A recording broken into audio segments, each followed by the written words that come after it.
4-5 বছর আগে আমার বাবা সাইকেল কিনে দিয়েছিল, সেটা দিয়ে আমি স্কুলে যাতায়াত করি। মাঝে মাঝে নষ্ট হয়ে গেলে আমি মেকারের কাছে নিয়ে এসে ঠিক করে নিয়ে যাই। আমার নাম হয়েছে মিন্টু সাহা। আমি প্রায় 30 বছর ধরে কাজটা করতেছি উপজেলার মোড়ে।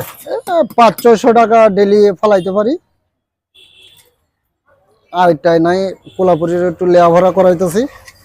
আগে বেশি আসিন, পরে গাড়ি ঘোড়া বেশি হয়ে গেছে তো সাইকেলটা কমে গেছে, মানে আবার ছাত্র ফোলাপুরির কারণে সাইকেলটা আবার বাড়ছে।